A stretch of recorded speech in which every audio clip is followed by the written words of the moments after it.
situation. You know, they could completely go against what they say and what they've done for the last 10 plus years and rebuild.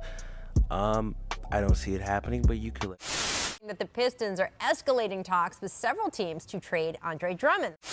Wojnarowski on Twitter. Detroit and Atlanta have been engaged in talks on a trade centered on Andre Drummond. League sources tell ESPN. No deal imminent, but Detroit is talking to Hawks and several other teams on Drummond, sources said. The tank is on! Okay, well then. Within days of me posting our video of why I don't think the Pistons were going to rebuild, Tom Gores goes to the media, tells the media that he's going to be open to a rebuild, and then today we get a Woj bomb saying that the Pistons are exploring trades with Andre Drummond, specifically with Atlanta, and then we find out that Toronto, Dallas, and Boston are all interested as well. So that video aged very poorly. It appears we are about to go through a rebuild. Okay, let's not waste any time. Let's get straight into my ideas for trade packages around Andre Drummond.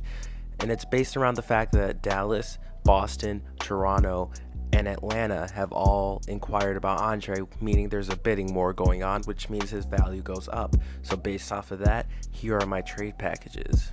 We're going to start off with the primary team that we've heard about in the Andre Drummond sweepstakes, and that would be the Atlanta Hawks.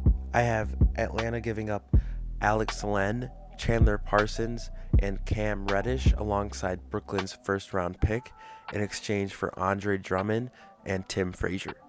For Detroit, why do they accept this deal? Well, I believe Detroit accepts this deal mainly because of Cam Reddish and the first-round pick.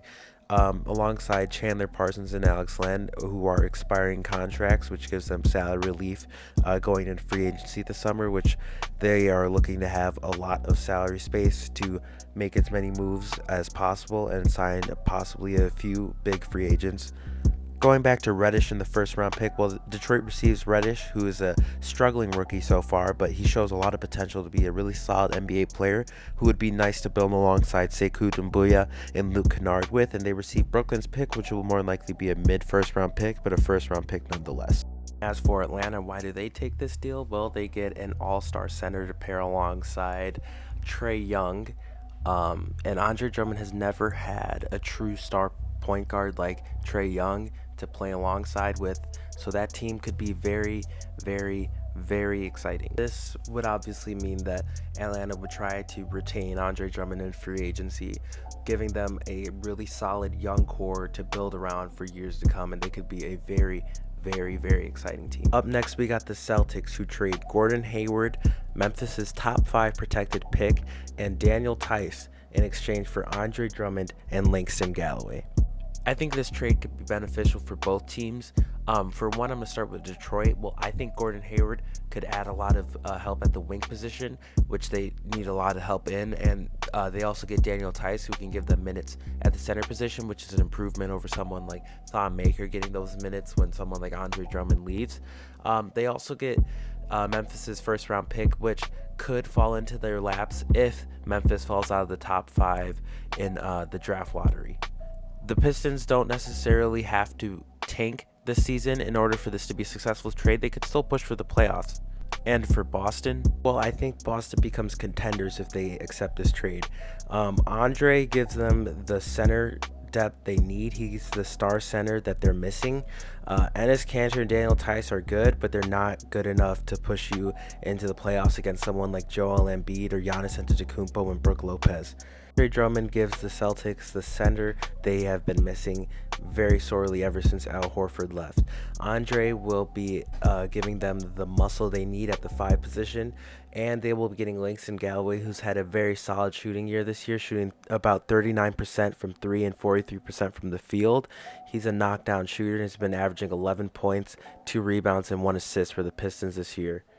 I think this trade would be killer for the Celtics, and I think they would actually be title contenders if they go through with this trade. Pistons, I still think that they could honestly push for the playoffs if they made this trade, which is probably a win in Tom Gorse's book because he still gets to move Andre, but in exchange, he gets a forward who helps them a lot, and they get a solid center. As far as the Raptors go, I truly don't see them trading for Andre Drummond, but if they did, I would see something along the lines of Andre Drummond for Serge Ibaka and 2 first-round picks. After this trade, I believe Marc Gasol would come off the bench for the Raptors, and Drummond would be their starting 5, who I think would be a significant upgrade. He gives them a lot of rebounding, which they lack, especially on the offensive end.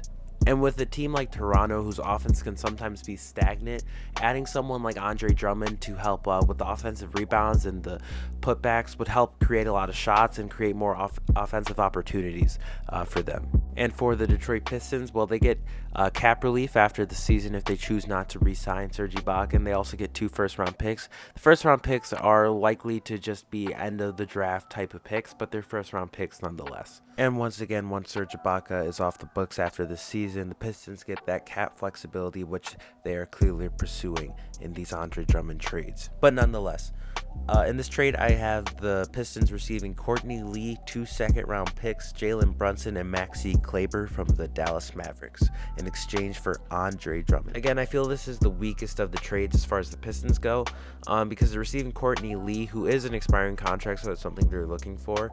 But they're also getting Maxi Kleber, who they would have to commit to for more than this year. His contract is movable, which is why I included him over someone like Tim Hardaway Jr. And I included Jalen Brunson because he's really the only thing of value the Mavericks are giving up in this trade.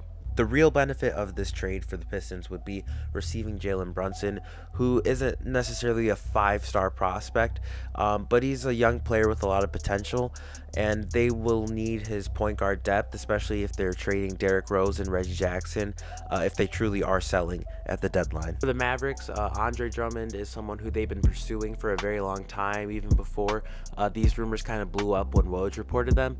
Andre is someone who can give them a lot of help at the center position and can play a really nice pick and roll game with someone like Luka Doncic and Tim Hardaway Jr. Speaking of Tim Hardaway Jr., I don't necessarily see him being a part of this trade, mostly because I don't see Detroit wanting to take on his contract for this season and next, seeing how it's $20 million per season, which he has a player option for next year, which he most likely will accept. So this makes it a little bit more of a long-term commitment than I'm sure the Pistons would like to commit to. So of course, before I finish editing this video, it comes out that Portland and Charlotte have expressed interest in Andre Drummond. So I have trade packages for both of those teams.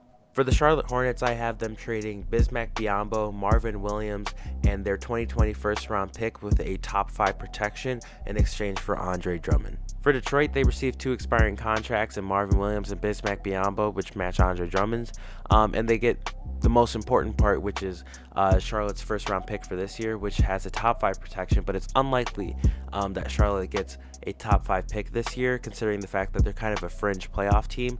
So more likely than not, it'll be around the 12 to 15 range. So considering the fact that the Pistons will more likely than not end up with a lottery pick, that would be 2 lottery picks this year in this year's draft. And for the Charlotte Hornets, much like the Dallas Mavericks, they've been looking to acquire Andre Drummond for a long time, even longer than we've known about, at least for the Dallas Mavericks, because the Hornets have been pursuing Andre Drummond for years at this point. And the Hornets do this trade without really giving up too much. They give up their first-round pick this year, but it won't necessarily hurt them too much, especially on the court, and they could honestly make a playoff push for the 8th spot. Having a point guard center duo of Devontae Graham and Andre Drummond isn't too bad to build around. And last but not least, we have Andre Drummond to the Portland Trail Blazers in exchange for Hassan Whiteside, this year's first-round pick, and 2024 second-round pick. We'll start with the Portland Trail Blazers. They receive Andre Drummond, who is an upgrade over Hassan Whiteside, but the thing is, he's not necessarily a gigantic upgrade over Hassan Whiteside. Whiteside's actually had a pretty decent year as far as stats go. He's had 15.7 points per game and 13.8 rebounds, which is comparable to Andre. Obviously not as much, as Andre's averaging 17 and 16 rebounds. I think this more has to do with fit. Both players are kind of similar in their play style, but Andre will do more for you offensively than Hassan Whiteside can.